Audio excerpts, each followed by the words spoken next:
आज कृष्णा बनलेला आहे आणि मी त्याच्यामध्ये ड्रामा करतो आहे. तर चला बघूया ड्रामा.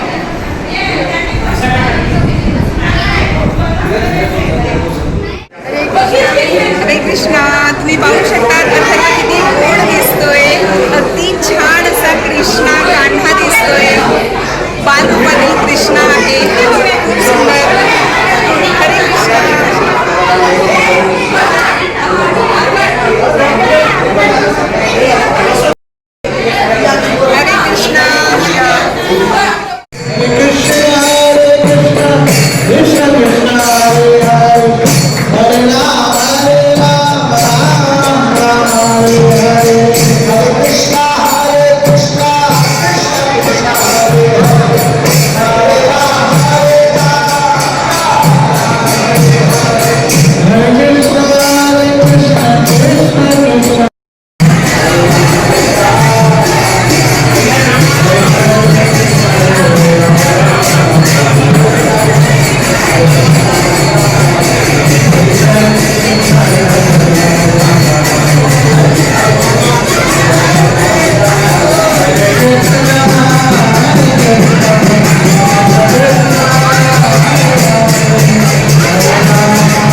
शिकवणे.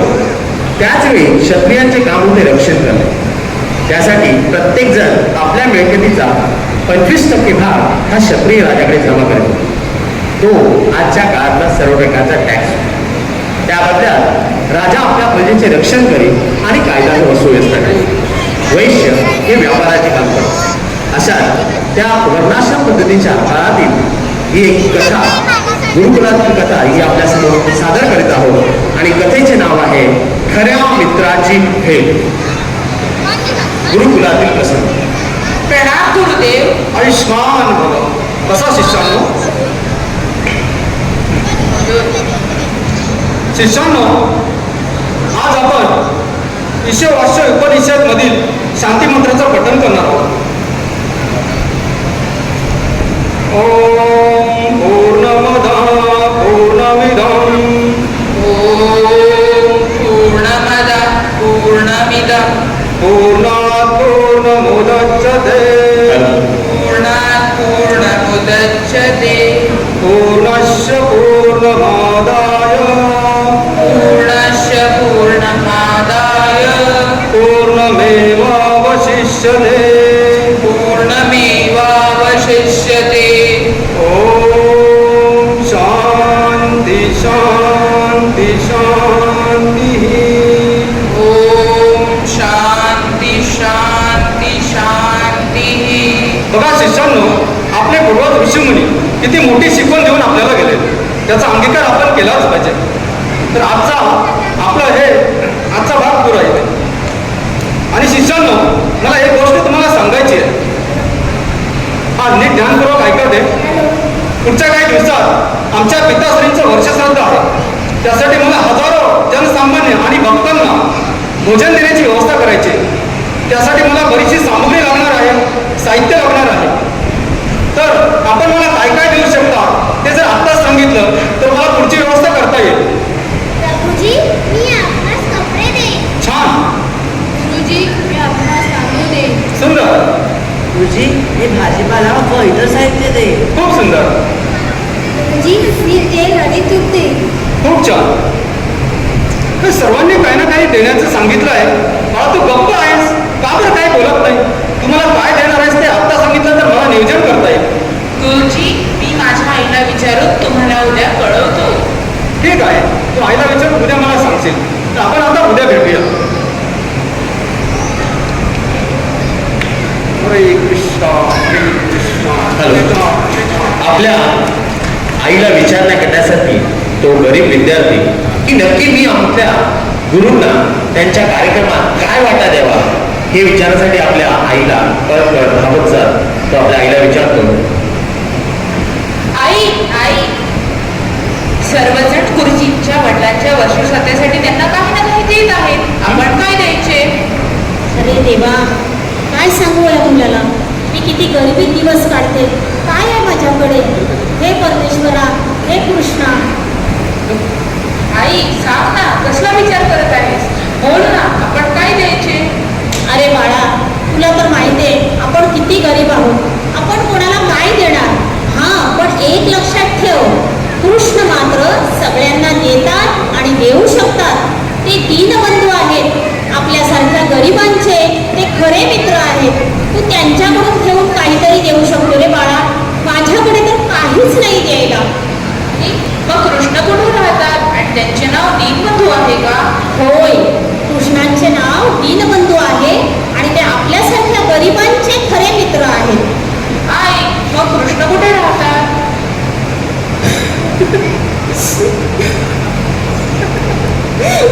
बाळा, कृष्ण कुठे राहतात हे मी कसं रे तुला सांगू आणि काय सांगू? कृष्ण कुठे राहतात हे कृष्ण राहतात, पण कृष्ण कुठे राहतात हे मलाही नाही नक्की सांगता येणार रे बाळा. आई, आत्ता मला समजलं, कृष्ण जंगलात राहत असतील. थांब, मी त्यांच्याकडे जातो आणि गुरुजींना त्याचा वाटा घेऊन येतो. कदाचित कृष्ण खरोखरच जंगलात राहत असतील. तू त्यांना शोध बाळा, त्यांना आवाज दे, ते तुझी मदत करतील. माझ्याकडे तर काहीच नाही रे बाळा. जा बाळा, जा, जंगलात जा. चालेल आई. आपल्या आईचे म्हणणे ऐकून तो गरीब मुलगा आपल्या दीनबंधू दादाला, आपल्या कृष्णाला भेटण्यासाठी जंगलामध्ये त्याच्या नावाचा पुकारा करतो.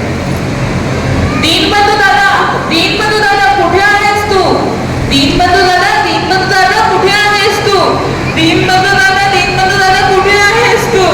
दीनबंधू दादा, कुठे आहेस तू? दीनबंधू दादा. परमेश्वराचे भक्त जेव्हा आर्ततेने खऱ्या भक्तीने त्यांना बोलवतात तेव्हा भक्तांच्या प्रेमापोटी ते लगेच धावून जातात. ते इतके दयाळू आहेत.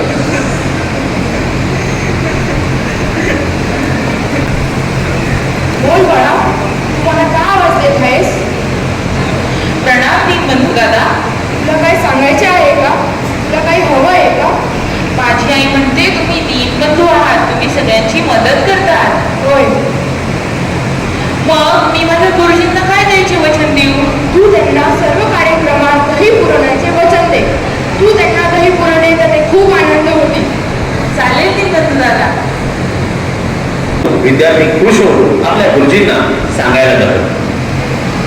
कृष्णा हरे कृष्णा कृष्णा प्रणाम गुरुदेव. आयुष्मान बाबा. गुरुदेव, माझ्या दीनबंधू दादाने सांगितले आहे की आम्ही तुमच्या सर्व कार्यक्रमास दही पुरवण्याचे वचन देतो. खूप छान, हे तर खूप सुंदर झालं. आता मला काही चिंता राहिली नाही. आमच्या पिताश्रींच्या वर्षश्राद्धासाठी जे मला भोजनाची व्यवस्था करायची ती पूर्ण होत आहे. सर्व साहित्य मिळत आहे. खूप आज मी मनोमन खूप खुश आहे. धन्यवाद. कार्यक्रमाच्या दिवशी दीनबंधू दादा म्हणजेच आपले कृष्ण त्या गरीब मुलाला दह्याचे पात्र भेट देतात आणि तो मुलगा ते दह्याचं पात्र घेऊन आनंदाने आपल्या गुरुजींच्या घरी म्हणजेच गुरुकुलात जातो.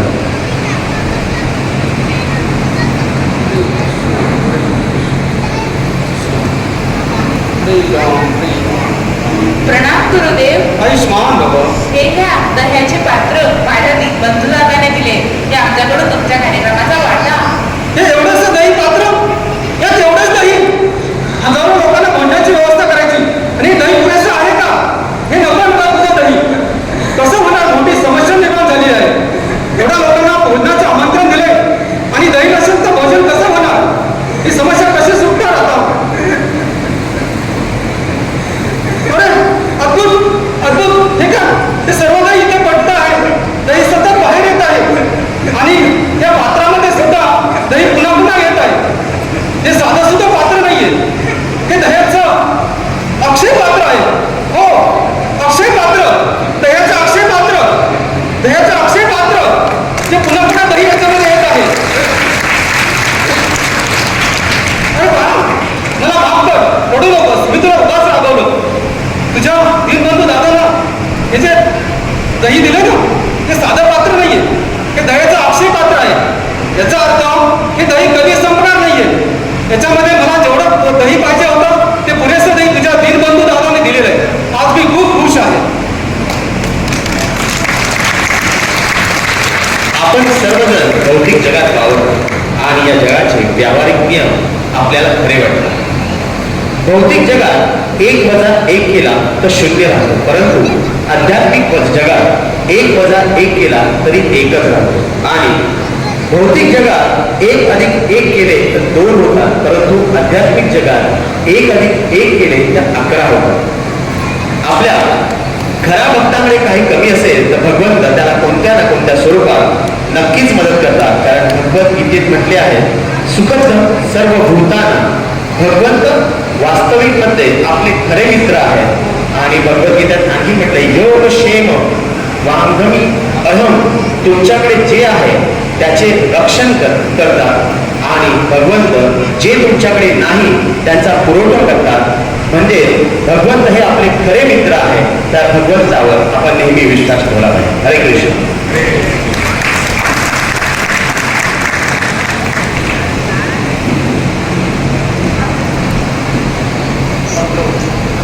हरे हरे कृष्णा.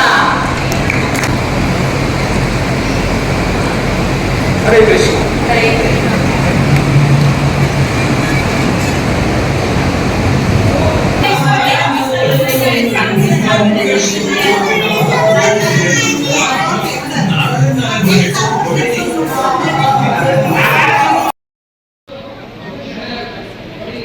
हॅलो, राधे राधे. राधे राधे. हरे कृष्णा.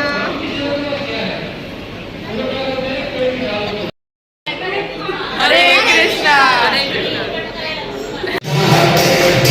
सगळ्यांनी कीर्तनमध्ये भाग घ्या.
हरे कृष्णा. हरे कृष्णा.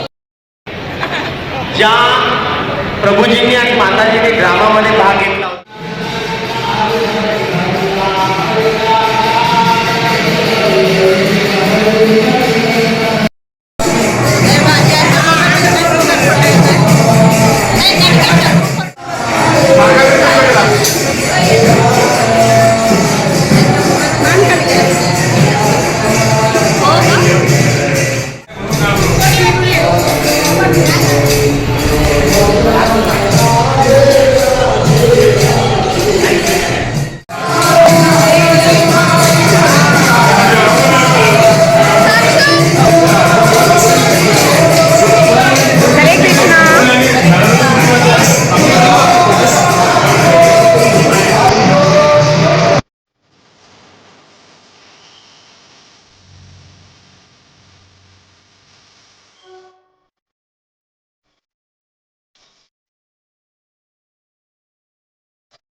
Thank you.